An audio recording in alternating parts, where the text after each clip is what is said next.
Iran പരമോന്നത നേതാവ് അയത്തുള്ള അലി ഖമേനിയെ വധിക്കുമെന്ന് ഭീഷണി മുഴക്കിയിരിക്കുകയാണ് ഇസ്രായേൽ പ്രതിരോധ മന്ത്രി ഇസ്രായേൽ കാറ്റ്സ്. ഖമേനിയെ ഇനി അധികകാലം ജീവനോടെ ഇരിക്കാൻ അനുവദിക്കില്ലെന്നാണ് കാറ്റ്സിൻ്റെ ഭീഷണി. ഖമേനിയെ ഇല്ലാതാക്കുകയാണ് ഇസ്രായേലിൻ്റെ ലക്ഷ്യമെന്നും കാറ്റ്സ് പറയുകയുണ്ടായി. ഖമേനിയെപ്പോലുള്ള ഒരാൾ എപ്പോഴും തൻ്റെ ഏജന്റുമാരിലൂടെ ഇസ്രായേലിനെ നശിപ്പിക്കാനാണ് ലക്ഷ്യമിട്ടിട്ടുള്ളത്. ഞങ്ങളെ ആക്രമിക്കാൻ തയ്യാറുള്ള ഈ മനുഷ്യൻ ജീവനോടെ ഇരിക്കരുത്. അതുകൊണ്ട് തന്നെ ഖമേനിയെ ഇല്ലാതാക്കുക എന്നത് തങ്ങളുടെ ലക്ഷ്യമാണെന്നും ഇസ്രായേൽ പ്രതിരോധ മന്ത്രി പറയുകയുണ്ടായി. ഇറാൻ മിസൈൽ ആക്രമണത്തിൽ ഇസ്രായേലിലെ സൊറോക്ക ആശുപത്രി തകർന്ന സംഭവത്തിൽ മുന്നറിയിപ്പുമായി പ്രധാനമന്ത്രി ബെഞ്ചമിൻ നെതന്യാഹുവും രംഗത്തെത്തിയിട്ടുണ്ട്. ആശുപത്രിയിലേക്ക് നടത്തിയ ആക്രമണത്തിന് ഇറാൻ വലിയ വില കൊടുക്കേണ്ടി വരുമെന്നാണ് നെതന്യാഹു പറഞ്ഞിരിക്കുന്നത്. ഇറാൻ രാഷ്ട്രത്തിൻ്റെ പരമോന്നത നേതാവിനെ ലക്ഷ്യമിടുന്ന ഏതൊരു നീക്കവും അത് തുറന്ന സൈനിക ആക്രമണമാകട്ടെ അല്ലെങ്കിൽ രാഷ്ട്രീയ രഹസ്യ ഇടപെടലാകട്ടെ, ഇറാൻ്റെ കാഴ്ചപ്പാടിൽ അത് ഒരു പൂർണ്ണ യുദ്ധപ്രഖ്യാപനത്തിന് തുല്യമാണെന്നും അത്തരമൊരു സാഹചര്യം ഉണ്ടാകുകയാണെങ്കിൽ ഇറാൻ്റെ പ്രതികരണം അത്യന്തം കഠിനവും ഖേദകരമായിരിക്കും എന്നായിരുന്നു ഇറാൻ ലോക സമൂഹത്തിന് മുന്നിൽ ഉയർത്തിയ മുന്നറിയിപ്പ്. അമേരിക്കയുമായുള്ള ബന്ധം അതീവ സംഘർഷത്തിലേക്ക് നീങ്ങുകയും രാജ്യവ്യാപകമായി സർക്കാർ വിരുദ്ധ പ്രക്ഷോഭങ്ങൾ രൂക്ഷമാവുകയും ചെയ്ത പശ്ചാത്തലത്തിലാണ് ഈ ശക്തമായ നിലപാട് പുറത്തുവന്നത്. ഈ മുന്നറിയിപ്പ് ഔദ്യോഗികമായി പ്രഖ്യാപിച്ചത് ഇറാൻ പ്രസിഡന്റ് മസൂദ് പെസഷ്കിയാൻ തന്നെയായിരുന്നു. രാജ്യത്തിൻ്റെ പരമോന്നത നേതാവായ അയത്തുള്ള അലി ഖമേനിയെ ലക്ഷ്യമിടുന്ന ഏതൊരു നീക്കവും ഇറാൻ്റെ അസ്തിത്വത്തോടുള്ള നേരിട്ടുള്ള ആക്രമണമാണെന്ന് അദ്ദേഹം വ്യക്തമാക്കുകയുണ്ടായി. ആഭ്യന്തര അശാന്തിയിൽ ഇതിനകം തന്നെ ആയിരക്കണക്കിന് ആളുകൾ കൊല്ലപ്പെട്ടുവെന്ന റിപ്പോർട്ടുകൾ പുറത്തുവന്ന സാഹചര്യത്തിൽ രാജ്യത്തിൻ്റെ സ്ഥിരത സംരക്ഷിക്കാൻ നിയമവും ശിക്ഷാ നടപടികളും കൂടുതൽ ശക്തമാക്കേണ്ടി വരുമെന്ന സൂചനയും അദ്ദേഹം നൽകിക്കഴിഞ്ഞു. ഇറാനിലെ നിലവിലെ പ്രതിസന്ധി ഒരു ആഭ്യന്തര പ്രശ്നമായി മാത്രം കാണാൻ കഴിയില്ലെന്നും അതിന് ആഗോള രാഷ്ട്രീയ പശ്ചാത്തലമുണ്ടെന്നും പെസഷ്കിയാൻ ആവർത്തിക്കുന്നുണ്ട്.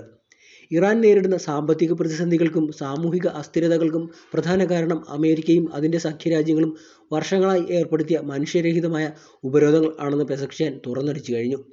ഈ ഉപരോധങ്ങൾ ഒരു ഭരണകൂടത്തെ മാത്രം ലക്ഷ്യമിടുന്നതല്ല, മറിച്ച് സാധാരണ ഇറാനിയൻ ജനതയുടെ ജീവിതം തന്നെ ശ്വാസം മുട്ടിക്കുന്ന നിലയിലേക്ക് തള്ളിയെന്നാണ് അദ്ദേഹം പറയുന്നത്. പണപ്പെരുപ്പം, തൊഴിലില്ലായ്മ, അടിസ്ഥാന സൗകര്യങ്ങളിലെ തകരാറുകൾ ഇവയെല്ലാം ഉപരോധങ്ങളുടെ പ്രത്യാഘാതങ്ങളായി തെരുവുകളിൽ പ്രകടമാകുകയാണെന്നും അതാണ് ഇപ്പോഴത്തെ പ്രക്ഷോഭങ്ങൾക്ക് ഇന്ധനം പകരുന്നതെന്നും അദ്ദേഹം വിശദീകരിച്ചു കഴിഞ്ഞു.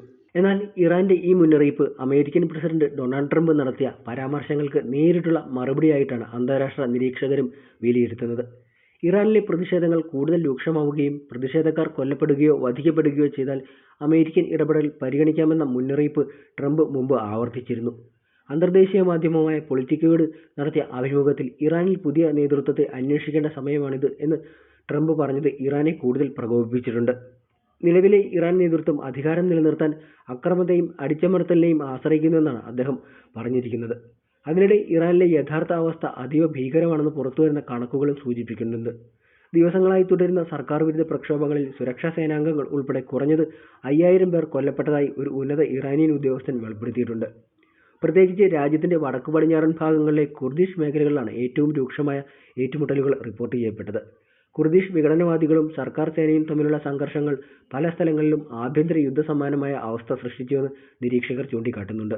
ഈ കലാപങ്ങൾക്ക് പിന്നിൽ വിദേശ ശക്തികളുടെ ഇടപെടലുണ്ടെന്ന നിലപാടാണ് ഇറാൻ പരമോന്നത നേതാവ് സ്വീകരിക്കുന്നത്. സമീപ ദിവസങ്ങളിലായി നടത്തിയ പ്രസംഗങ്ങളിൽ ഖമേനി അമേരിക്കയും പാശ്ചാത്യ രാജ്യങ്ങളും പ്രതിഷേധങ്ങൾ വളർത്തുകയാണെന്ന് ആരോപിക്കുന്നുണ്ട്.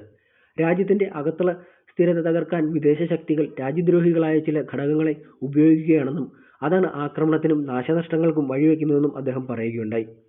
അമേരിക്കയുടെയും അതിൻ്റെ സഖ്യകക്ഷികളുടെയും വിരട്ടലുകളും വിലപേശലുകളും ഇറാനെ ഭയപ്പെടുത്തുമെന്ന തെറ്റിദ്ധാരണ ലോകം ഉപേക്ഷിക്കണമെന്ന് വ്യക്തമാക്കിയാണ് ഖമേനി വീണ്ടും ശക്തമായ നിലപാട് ആവർത്തിച്ചത്.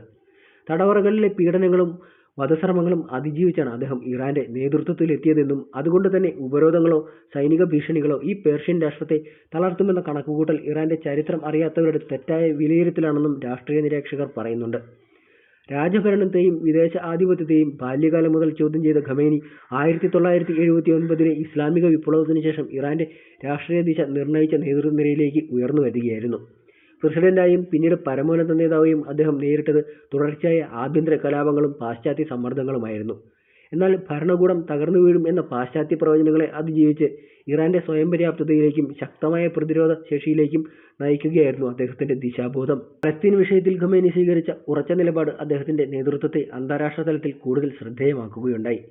വാക്കുകളിൽ ഒതുങ്ങാത്ത പിന്തുണയിലൂടെ സൈനികവും സാങ്കേതികവുമായ സഹായങ്ങൾ ഉൾപ്പെടുന്ന പ്രായോഗിക പ്രതിരോധമാണ് അദ്ദേഹം മുന്നോട്ട് വച്ചത്.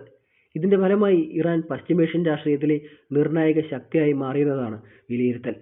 ഇന്നത്തെ സാഹചര്യത്തിൽ ബെഞ്ചമിൻ നെതന്യാഹു, ഡൊണാൾഡ് ട്രംപ് തുടങ്ങിയ രാഷ്ട്രീയ നേതാക്കൾ ഖമേനിയെ നേരിട്ട് ലക്ഷ്യമിടുന്നത് ഒരു വ്യക്തിയെ മാത്രം പ്രതിപക്ഷത്താക്കാനുള്ള ശ്രമമല്ലെന്ന് ഇറാൻ വ്യക്തമാക്കുന്നുണ്ട്.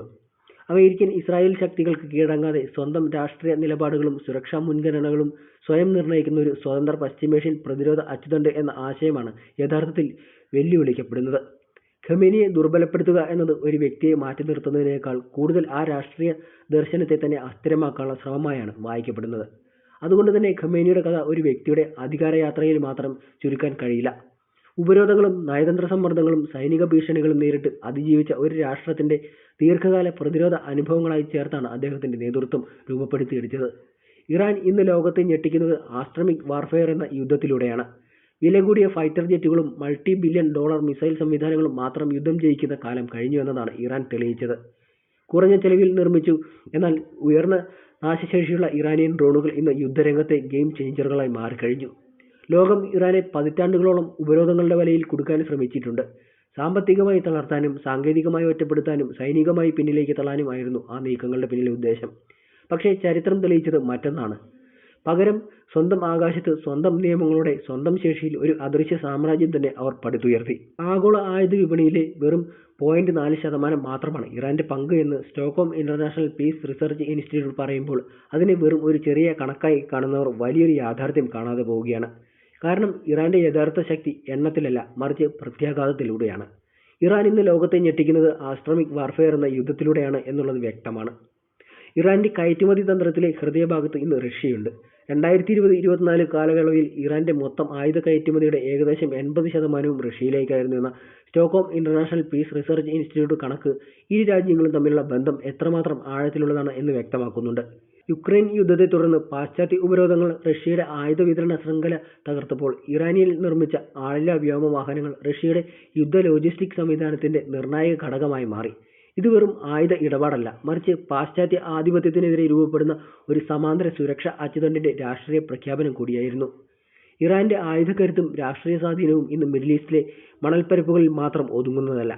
ലാറ്റിൻ അമേരിക്കൻ രാജ്യമായ വെനസ്വേലയിലേക്കും ഇറാന്റെ സാങ്കേതികവിദ്യ ഇന്ന് പടർന്നു പന്തലിച്ചിരിക്കുകയാണ്.